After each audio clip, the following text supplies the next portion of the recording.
Welcome to the Star Noise frequency. Today, we're briefly going to talk about how energies and other dimensions affect us and how to perceive them. Most people think that reality is only what we can see, hear, and touch. But modern science tells us that that is not true. We already accept things that we cannot see: radio waves, Wi Fi, magnetic fields, gravity. So the real question is not if the unseen can affect us. It's more that if human perception can become aware of them. Today, I want to talk about energies, other dimensions, and how humans can naturally perceive them through things like the mind screen, clairsentience, and clairvoyance. What do I mean by energies and other dimensions? When I say energies, or when people say energies, they're usually pointing to subtle signals: emotional energy, mental states, environmental influence, biological electricity in the nervous system.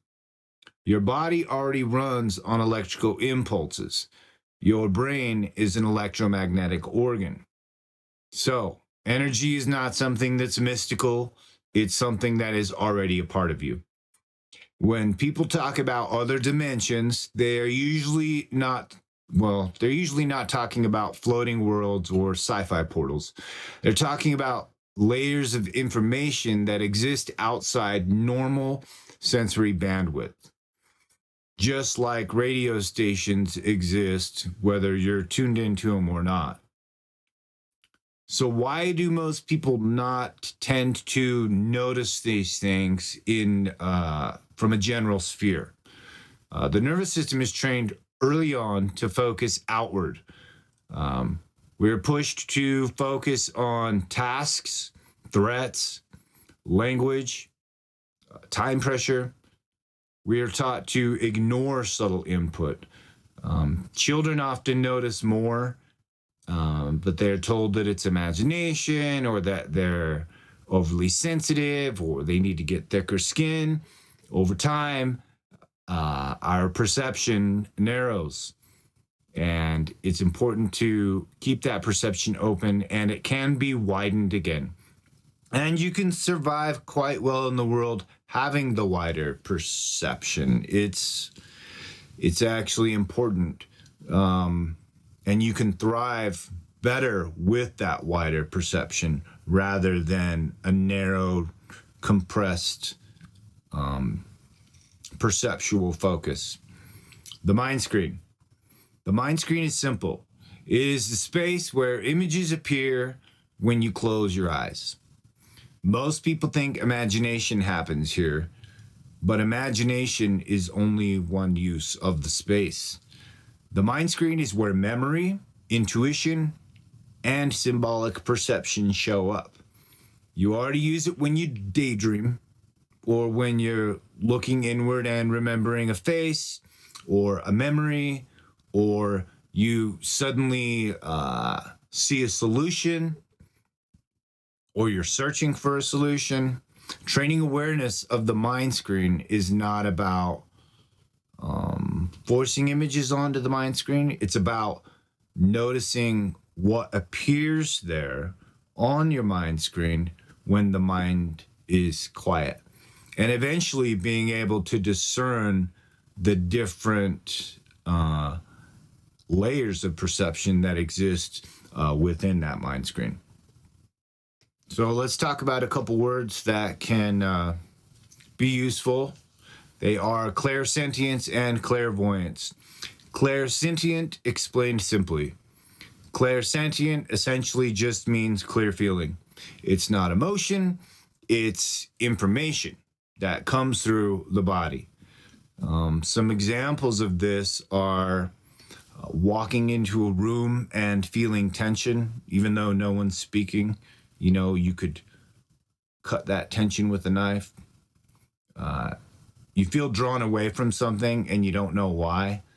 Like you just get this overwhelming feeling to avoid some place. because you get an unsettling feeling about it, or one day you just have a really strong push to drive somewhere in a different direction than you typically do because because you've got a feeling to. Your body reacts before your mind does. That's clairsentience. Your nervous system picks up signals faster than conscious thought. Learning clairsentience means listening to the body without immediately explaining it away. Clairvoyance. Clairvoyance, explained simply, clairvoyance does not mean seeing spirits like a movie. I mean, I guess it could, but that's not what I'm referring to specifically. For most people, clairvoyance starts as flashes, symbols, inner visuals just coming to you, mental impressions just dropping in out of nowhere. Kind of, it's not physical sight; it's inner perception. It uses the same mechanism as visualization and memory. The difference is how your awareness is focused when you're using it. You're not creating an image, you're observing an image, observing what's coming to you. So, how to start becoming aware. Not saying that we're not. What I'm speaking to is my own experience, curiosity, and consistency that I've utilized over the years, developed over the years, just personally, that I've never really shared with anyone. So, some simple things we can use to become aware are quieting the nervous system, slow breathing, no forcing. Every once in a while, just stop and breathe in, do a count of 4, breathe out, do a count of 4,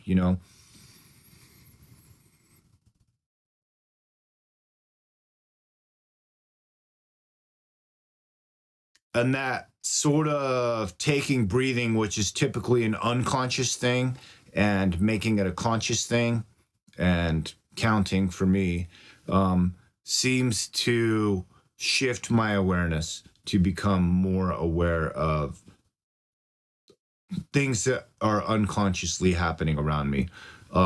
Another thing is to notice before judging. So, what I mean by that is sensations first, interpretation later. So, just observe the sensations, gather all the sensorial information first before attempting to interpret. Another thing is to pay attention to subtle shifts, shifts in temperature, pressure, emotional changes. Like, observe the emotional changes that happen in people around you, or just crowd watch people, just out sitting on the park bench or at the coffee shop and just like subtly watch emotional shifts that are happening within people to begin to develop your ability to just be picking up on those. And then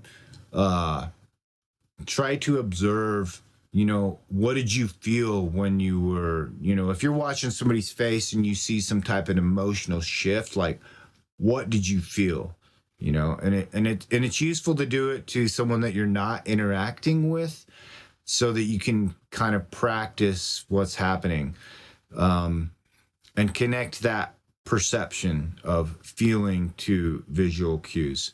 The interesting thing is, when you do this, you will find that people will notice that they're being watched, and they'll look up and kind of look around, because they're also sensing, and they're sensing that somebody is watching them. I would say another thing is to trust repetition of your own perception, not just a single one-time experience. So, perceptual patterns matter more than one-time moments. So, you kind of got to build an experiential toolbox, a conscious experiential toolbox. And you probably already have one, which, is already there. So trust that repetition of your feelings. The other thing, and this is important, is to keep yourself grounded. Perception expands best when your body feels safe and when you feel confident. So be confident in your perception, be confident in expanding perception out and contracting perception in. So, why does any of this matter? Because when you gain a more diverse perceptual skill set, when perception can expand, then you gain clarity. Just having a super narrow focus is useful and important, but it's also useful and important to go from the micro to the macro into the micro, and then eventually building the ability to in and out extremely fast at like hyperscale rates. And then now you begin to realize that there's a field that we're existing in. So this will result in better intuition. It will result in better emotional regulation. It will result in better executive function, better decision making, because you stop reacting automatically. You become aware of the influences around you before they control you. And this is not about escaping reality in any way, shape, or form.